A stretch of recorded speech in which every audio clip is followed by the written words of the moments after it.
getting a little bit tired of people not understanding why I've never had a boyfriend. Because that's crazy, right? Being 24 and never had a boyfriend. And I guess that I can agree with you at some point. But then again, so what? Why does that matter? Every time I see people I haven't seen in a while, it's like, so Karima, how's your dating life? Are you talking to anyone on Instagram? So how's your Tinder? Oh, you deleted Tinder? Oh, you're back on Tinder? Every single time. And you know what? I don't mind that question. That's a really important part of life. I think that I'm pretty happy at times. I'm not happy always. And sure, I can feel lonely and alone, but I think everyone can feel that way. And I guess I figure that if I'm in a relationship and he's too controlling, or he doesn't like the fact that I sleep in on Sundays, or that I leave the tea bag thing on the table. Shout out to Sex and the City. You know, that's small things. But you know what I'm saying? If we fight, like I've seen so many relationships where they fight a lot of the time. And sure, fighting is normal and it's a part of a relationship, but it shouldn't be dominant in that relationship. For me, I guess I'd rather not settle than to be unhappy in a relationship. I'd rather be happy on my own. I get really awkward around guys.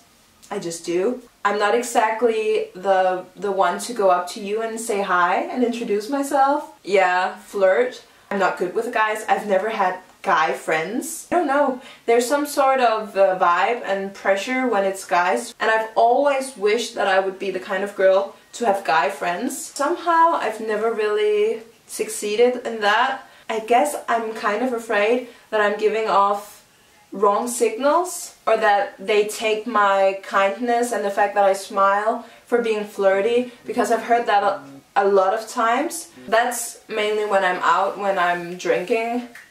Somehow it's a lot easier talking to guys when I'm drunk.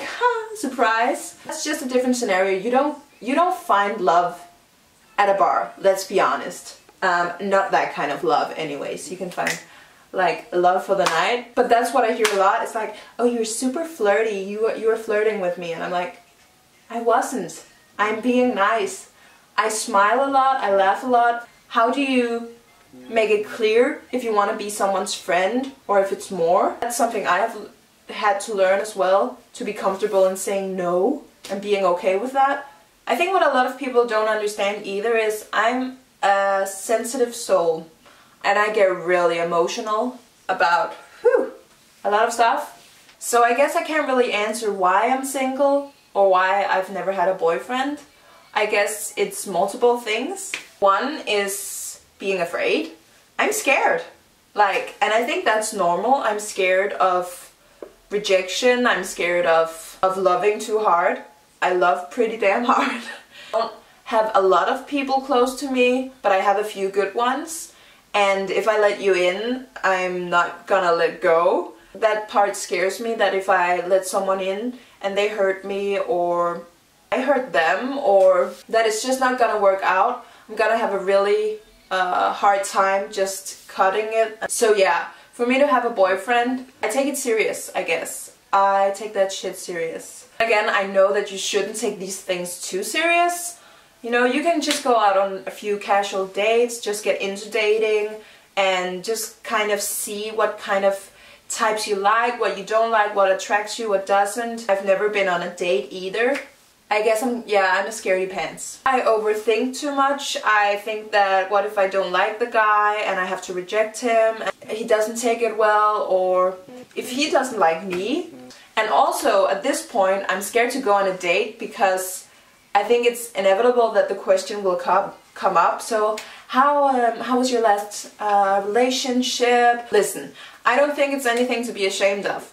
If you haven't found the right person for you, or if you feel more comfortable on your own, there's different personalities. People look at life differently, and it seems like we've grown very used to this idea that to be successful in life, you have to have a relationship, especially for women, that a woman is only happy when she has a man and when she's in a relationship. I just think that there's so much more to life. This is the thing, you know. I love love. And I think I appreciate it too much to screw it up, you know. I just want the real thing. And I'm really skeptical that it's out there. I also know that it is and that I'll find it one day. But at this point in my life, it's just not a priority. And I guess it hasn't really been up till now. I think it's easy to get into a relationship. No, never been in one. A lot of people just get into a relationship because they are lonely and because they are afraid of the silence. And coming from someone who has had bad anxiety and depression, just a few years back spent 1 or 2 years almost just home.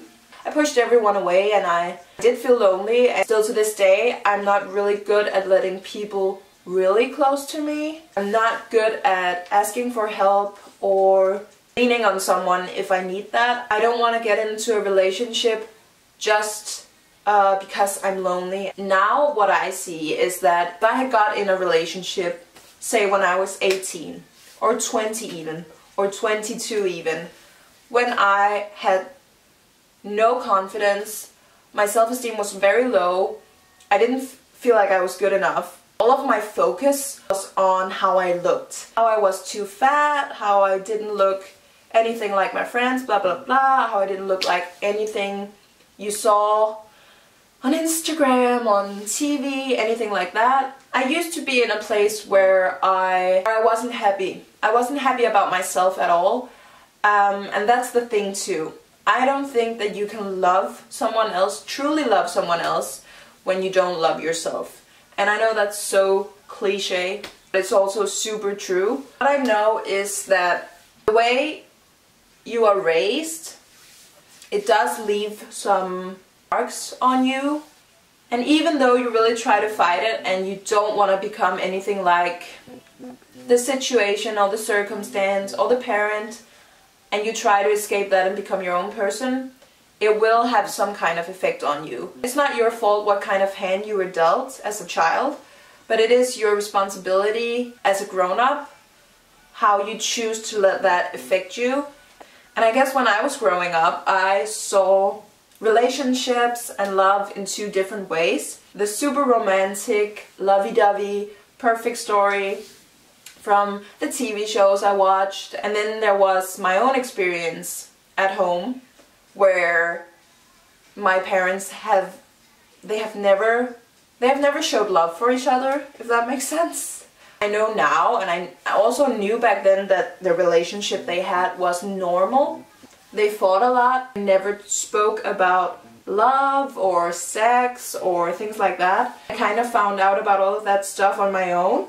A lot of them from movies, and guess what? Life is not a movie. And now I kind of like to watch the sad romantic movies more because I find them to be more realistic. You think it's not gonna affect the way you think and the way you think about relationship later on, but I can really tell that that is exactly what it's done. All I really wanted when I was young and when I was a teenager was, oh, I want a boyfriend, I want this and that, and it has to be romantic. And then there's the real life situation, which is happening in your own home. You know that's not a healthy situation, and you know that that's not the situation you're gonna get yourself in without even thinking about it, like unsubconsciously. How do you say that?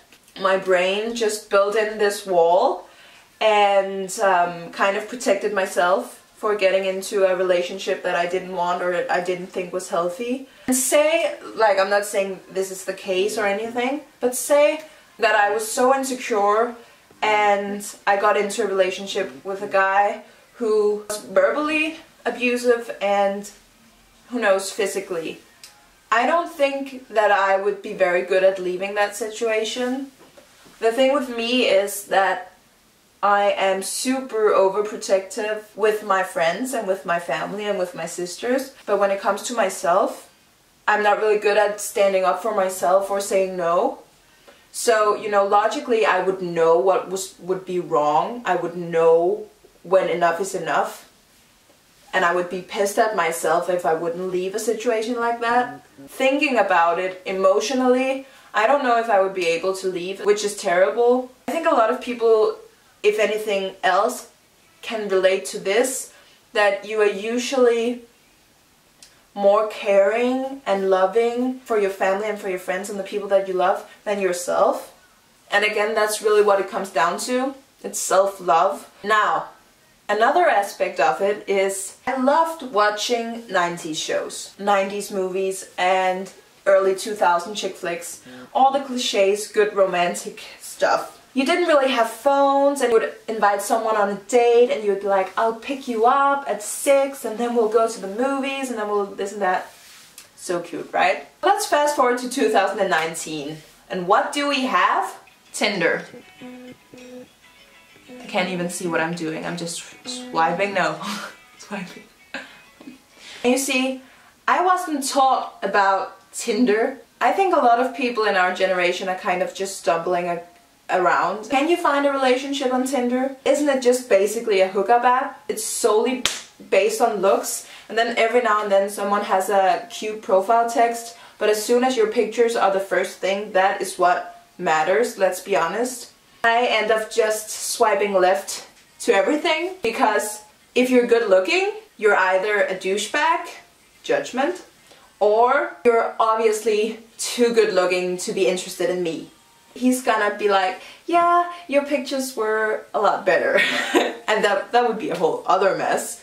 Yeah, you can have an initial type and you can have an initial attraction, and to some people looks are really important, but for me it's more so the personality than everything else. But I can't see that in those damn pictures.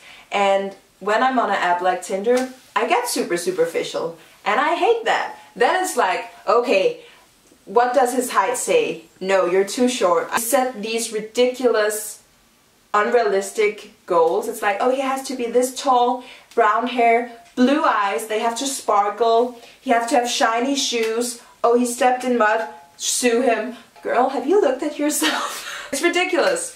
For me, that's just all the stuff you see before you really see a person. In our generation today, it's solely based on looks, everything. We barely scratch the surface, you know? So yeah, I have an issue with this generation. Maybe if you could place me back to the 90s for all the technology. But let me make it clear, I'm not against relationships at all. Maybe this video sounds like that. I am not at all, trust me. When I someday get into a relationship, I'll hope that it's for the right reasons, that we both have enough love for ourselves, that we can get too comfortable with being on your own. And then it'll be hard to go on a date. Like for me, for example, I've never been on a date, and now I find myself struggling to go on even one because I've never tried it before. Even though you're single and you enjoy it, not get too comfortable, be open to the idea that true love is out there and that you will find it. And if not true love right now, then just to having fun. Allow yourself to have those moments as well. So I would like to try and push myself to go out on a date this year and try and push myself and my limits. Hope this video made sense. I feel like it was a little bit all over the place, but that's also because I feel like there's a lot of reasons to why I haven't been in a relationship. The main point is that it's okay to wait. Don't ever feel pressured. Don't feel like it's a taboo either. It is kind of a taboo for some weird reason. I don't really know why. That's what I'm kind of trying to break, because for me, I'm not embarrassed. I was. Funny that you are more embarrassed about these kind of things when you're younger. And for me, I shouldn't have been near a relationship when I was younger. But trust your gut, you know, trust your instincts. And then you should let go of all this fear and trying to control things, because you can't control when you fall for someone. And even if it goes bad, like that's my big fear. What's worse, to have loved and then lost, or to have never loved? I think that's kind of the feeling I get when I watch a movie like Brokeback Mountain, where it's really, really good and romantic and they have all these amazing moments together and you get so touched by that, and then it's all just ripped away, and it leaves kind of like this emptiness because it's gone. But then it's not gone, and the reason why you're so sad at the end of these movies are because it meant so much to begin with. Sometimes you just gotta let yourself have those moments and not be too afraid to live in general. That's a good advice. Step out of your comfort zone. I would love to hear your thoughts on this subject in general down in the comments. If you feel like it, then that would be really cool to let me in a little bit, like I let you guys in. If you feel like it, of course. Everything in your own pace, but there's really no need to be ashamed of this at all. And hopefully this will be a more normal, chilled topic to talk about, and people won't be like, what? You've never had a boyfriend? Are you asexual? Which I'm, by the way, not, but you know, there's a lot of questions that follows with the sentence, I'm 24 and I've never had a boyfriend. That was all for this video, you guys. See you later.